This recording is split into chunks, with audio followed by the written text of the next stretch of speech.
नमस्कार, जय हिंद। मैं हूं राहुल और आप देख रहे हैं भारत तक।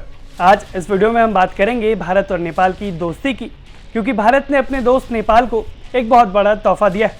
और ऐसा कहना बिल्कुल सही होगा कि भारत और नेपाल की दोस्ती में अब एक नया इंजन जुड़ गया। और ऐसा हम इसलिए कह रहे हैं क्योंकि पहली बार भारत के कोलकाता से लेकर नेपाल के विराटनगर तक कार्गो रेल सेवा शुरू हो चुकी है। 17 जुलाई को जब पहली ट्रेन कोलकाता से निकली तो उसने इतिहास रच दिया, जो कि अब नेपाल के विराटनगर तक जाएगी और कार्गो का माल सीधे कोलकाता से नेपाल तक जाएगा। दरअसल भारत और नेपाल के बीच ट्रांजिट संधि के तहत नेपाल तीसरे देशों से आने वाले सामान को भारतीय बंदरगाहों के जरिए अपने देश तक पहुंचाता है। क्योंकि नेपाल एक लैंडलॉक देश है, यानी कि वो चारों तरफ बाकी देशों से घिरा है, ज़मीन बंद है, उसके पास खुद का समुद्री बंदरगाह नहीं।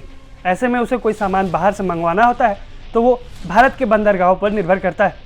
और भारत के बंदरगाह से नेपाल तक जाने के लिए पहले रेल सेवा थी, जो कि सिर्फ और सिर्फ बीरगंज इंटीग्रेटेड चेक पोस्ट तक ही जाती थी।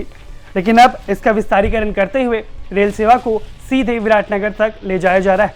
और अब कोलकाता, हल्दिया जैसे पोर्ट के जो माल हैं, वहाँ जो उतरेंगे नेपाल के माल, वो सीधे रेल मार्ग से होते हुए नेपाल के विराटनगर तक चला जाएगा। अब तक भारत और नेपाल के बीच जो व्यवस्था थी, उसके तहत रेल से आने वाला जो भी सामान था वो बीरगंज इंटीग्रेटेड चेक पोस्ट तक जा पाता था।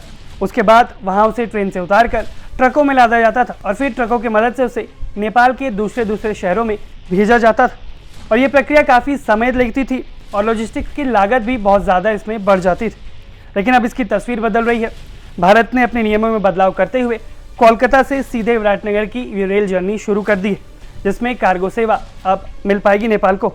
इसके तहत जब पहली ट्रेन पहुंची है, वो 40 बड़े कंटेनर को लेकर गई है। इसमें नेपाल के लिए तीसरे देशों से आयात किया गया कच्चे कनौला बीज थे और एक बार में करीब 45 बड़े टैंकर्स हैं, जो अब सीधे विराटनगर तक पहुंच पाएंगे। और आपको बता दें कि ये जो पूरा सफ़र है, ये कोलकाता से विराटनगर का 24 घंटों में पूरा हो जाएगा। यानी कि एक दिन के भीतर नेपाल जो सामान मंगवाएगा वो बंदरगाहों से सीधे नेपाल तक 24 घंटे के भीतर पहुँच जाएगा। अब हम बात करते हैं इस फैसले से होने वाले फ़ायदों की, कि आखिर इस फैसले से क्या फ़ायदा होगा। ट्रेड एक्सपर्ट्स का मानना है कि नई व्यवस्था से लॉजिस्टिक्स का जो खर्च है वो 15 से 20% तक कम हो जाएगा। यानी कि अब नेपाल के उद्योगों के लिए कच्चा माल और भी सस्ते दाम पर मिलेगा। ट्रांसपोर्ट का समय घट गया है। और इतना ही नहीं, इस फैसले से सिर्फ नेपाल का ही नहीं बल्कि भारत का भी फायदा होगा। भारत पहले से ही नेपाल का सबसे बड़ा व्यापारिक साझेदार है। भारत और नेपाल के बीच बहुत बड़ा व्यापार होता है। दोनों देश हर साल हज़ारों करोड़ रुपए का व्यापार करते हैं और बेहतर रेल कनेक्टिविटी से दोनों देशों का ये व्यापार और भी ज़्यादा तेज़ हो जाएगा। सीमा पर जो ट्रकों की भारी भीड़ लगती है उसमें कमी आएगी और ट्रेन की मदद से माल आसानी से भारत से नेपाल और नेपाल से भारत आ जा सकेगा। और इसके साथ ही ये जो कदम है, ये भारत की नेबरहुड फर्स्ट नीति का भी बड़ा उदाहरण बनेगा।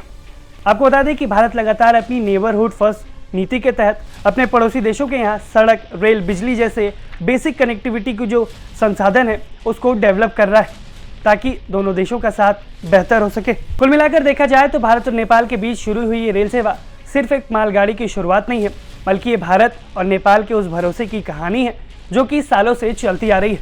और इसकी वजह से दोनों ही देशों की जो साझेदारी है वो और भी ज़्यादा मजबूत और गहरी हो जाएगी। आप भारत की ओर से नेपाल को दिए गए इस तोहफे को कैसे समझते हैं? हमें अपनी राय कमेंट बॉक्स में ज़रूर बताएं। और ऐसी ही तमाम खबरों के लिए देखते रहिए भारत तक।